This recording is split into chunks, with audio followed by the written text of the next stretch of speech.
Bueno, a ver, pues Ramón Rubín es uno de esos escritores poco comunes en el ámbito literario, en las letras de México. Él no fue un letrado, fue lo que se dice en el mundo anglosajón, un self-made man, alguien que se hizo a sí mismo un narrador nato que recorrió como pocos el territorio mexicano. Y al decir el territorio mexicano, habría que pensar también en las aguas territoriales. Es decir, subió montañas, atravesó desiertos, vivió en ciudades, en barriadas, anduvo del tingo al tango, del norte al sur. Él nació en Mazatlán, pero Mazatlán fue su punto de partida y terminó sus días, su última etapa, en Jalisco y concretamente en Tlajomulco, específicamente en San Miguel Cuyutlán, donde pasó los últimos años de su vida de una manera ya independiente y luego terminó ya de una edad muy avanzada. Rubín era de 1912, es decir, que era mayor de edad que Rulfo Arreola. A Rulfo, por cierto, pues lo sobrevivió. Y en todo ese recorrido, en todo ese itinerario, Ramón Rubín conoció el país, y conocer el país es no solamente conocer el paisaje, conoció lugares, personas, costumbres, etnias.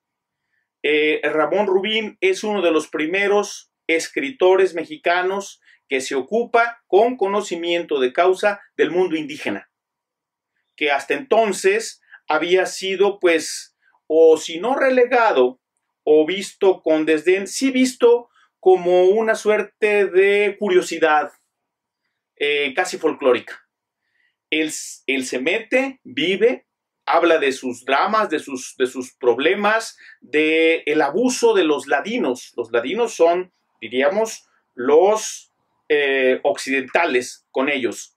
Y trata de otro fenómeno también, que son los indígenas que se vuelven ladinos y que terminan explotando o abusando de los suyos. Así que entonces Rubín recorrió el país, también buena parte del mundo, y con ese conocimiento y su capacidad creativa como narrador, pues creó una obra literaria que ronda, si no es que rebasa, los 100 títulos. Es decir, Ramón Rubín escribió muchísimo y escribió bien porque, como digo, era un narrador nato. A ver, él no se preocupó por las vanguardias literarias ni por cosas por el estilo. Él tenía una urgencia de contar historias, que aunque partían de hechos reales, pues los volvía a esos personajes de la realidad, los volvía arquetipos, los volvía seres ficticios de una gran eficacia, tanta pues que atrapan al lector.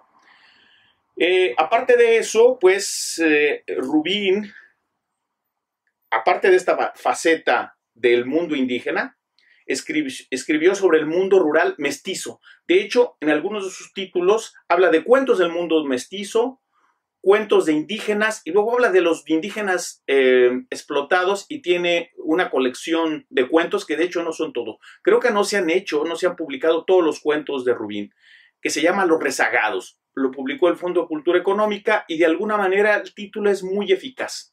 Es decir, a ver, porque estamos hablando de un problema social de ayer, hoy y de mañana. A ver, cómo el Estado, es decir, una sociedad organizada, integra respetando sus usos y costumbres y no trata de una manera excluyente pues ahora sí que como se dice, a los pueblos originarios.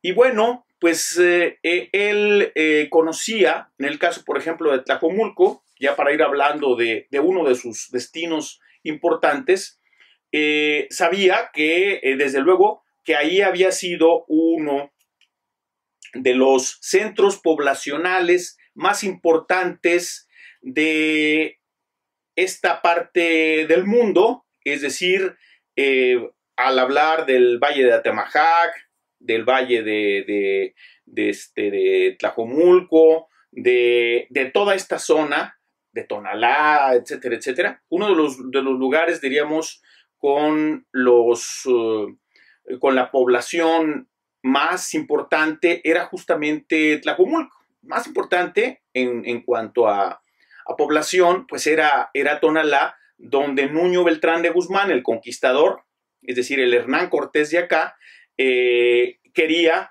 tener ahí, diríamos, como su lugar de mando, o uno de sus lugares de mando. Pero en Tlajomulco estuvo un convento franciscano y hay el dato cierto y además constatable de que la primera pastorela se presentó en Tlajomulco, es decir, lo presentaron los franciscanos.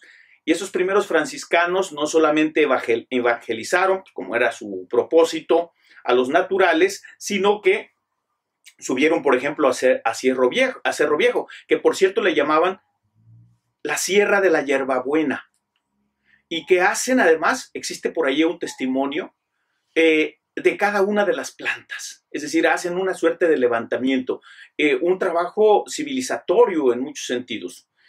Hablan de las costumbres, hablan, por ejemplo, de que a diferencia de los indígenas que vivían del otro lado de la barranca, de los chichimecas, que eran bravísimos y desde luego más bien nómadas, acá eran muy industriosos, muy trabajadores. A Ramón Rubín le llamó la atención todo eso, es decir, él se enteró, se empapó, y desde luego él tenía una fascinación por la naturaleza. A él le parecía un encanto, por decir algo, el lago de Cajititlán. Y le daba tristeza, bueno, como nos da tristeza a todos, que no hubiera habido, y sigue sin haber, no solamente en ese cuerpo de agua, sino en el río Santiago, en el lago de Chapala, un trabajo de saneamiento.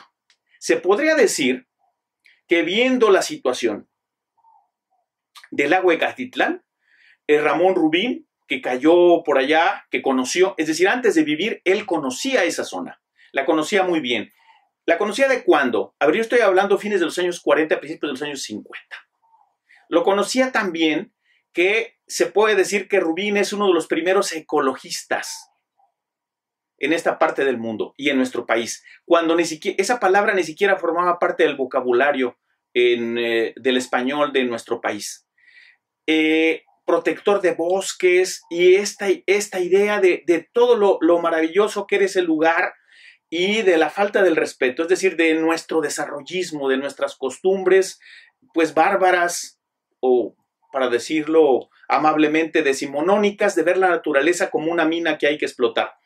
Y a partir de ahí escribió este libro que publicó, este librito, este breviario que publicó José Rogelio Álvarez en la colección Jalisco en el Arte, de El agua de Cajititlán, con una prosa poética, con una serie de evocaciones y unas fotografías magníficas, un libro además bilingüe, y al mismo tiempo que él vivía ahí, pues seguía escribiendo, es decir que Tlajomulco, San Miguel Cuyutlán y todo ese territorio, el San Juan Evangelista, el San Lucas, el propio Cajititlán, pues fueron lugares que él conoció, recorrió al derecho y al revés, y donde escribió también.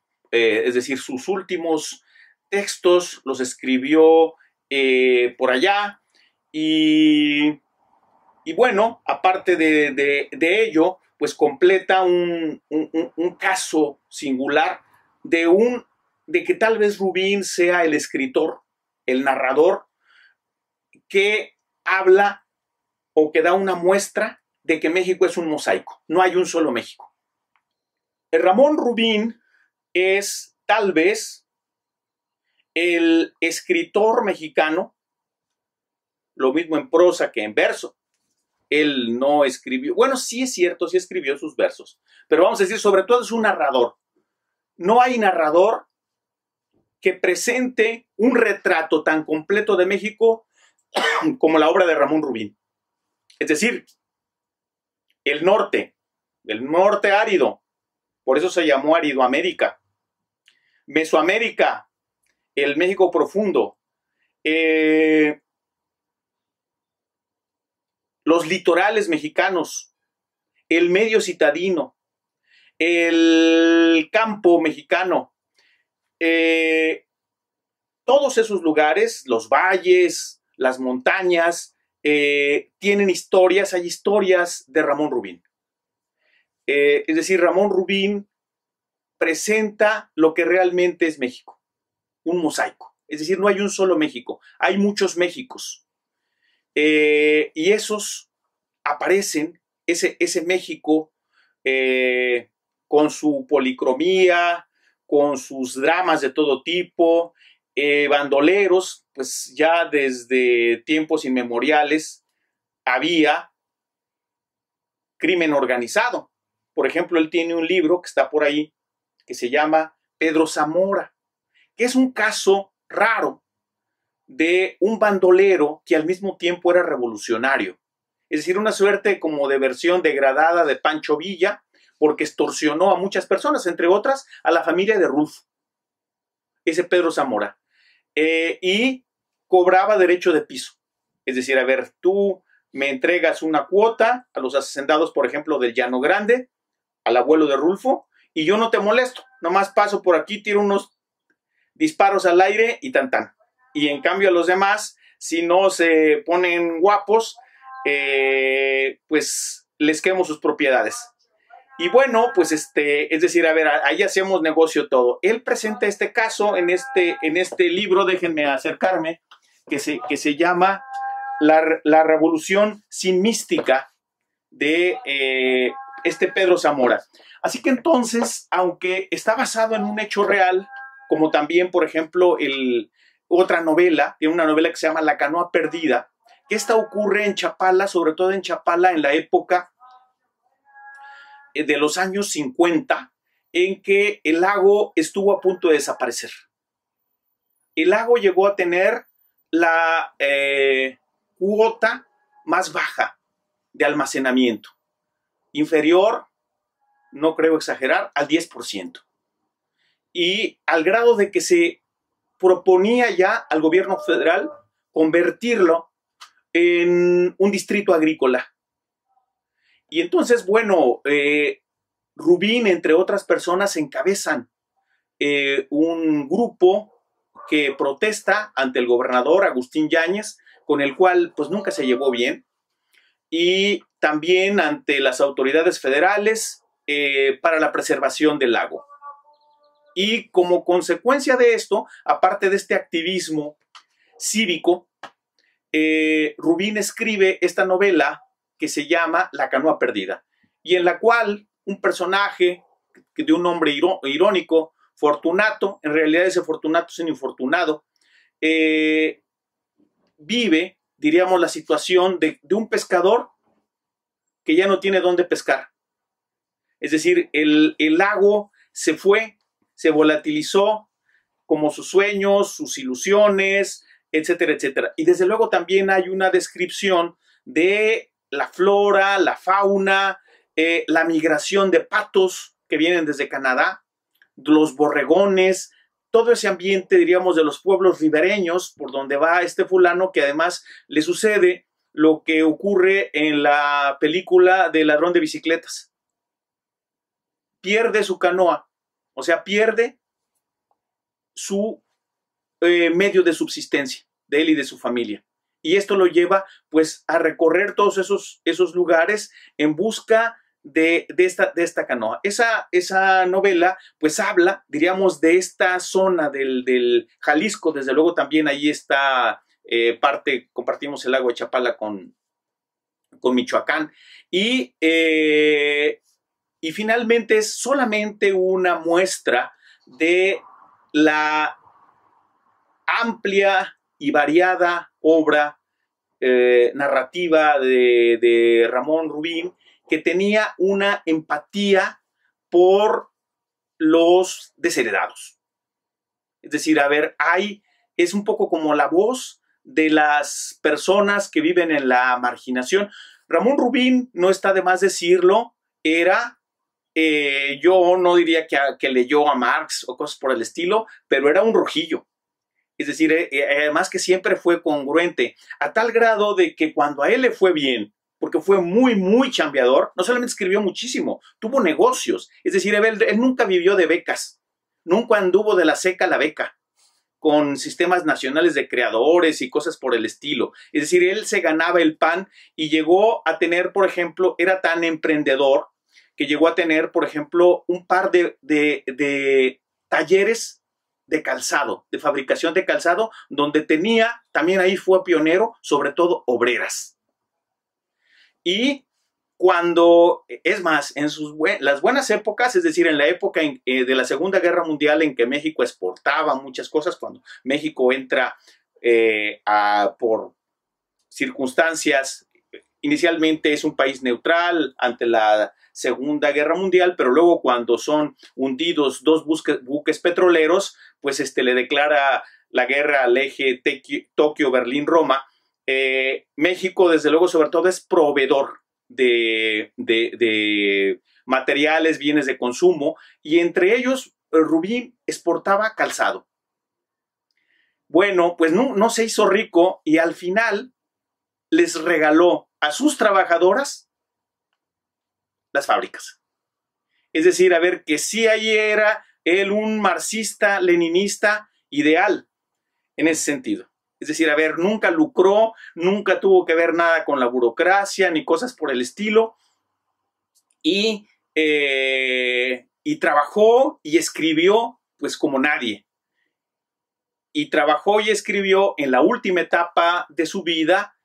Se fue a vivir a un lugar que siempre le gustó, que fue cerca del lago de Cajititlán, sobre el que había hecho esa prosa lírica, y donde además pues estaba también su familia, su esposa, ya bastante enferma, sus hijas, y bueno, ahí se fue enterando de la muerte de sus amigos, entre ellos Rulfo, y pues y al mismo tiempo tuvo una suerte de aceptación de que nada es para siempre, pero que lo paseado, lo escribido, lo comido y lo vivido, nadie se lo quitaba.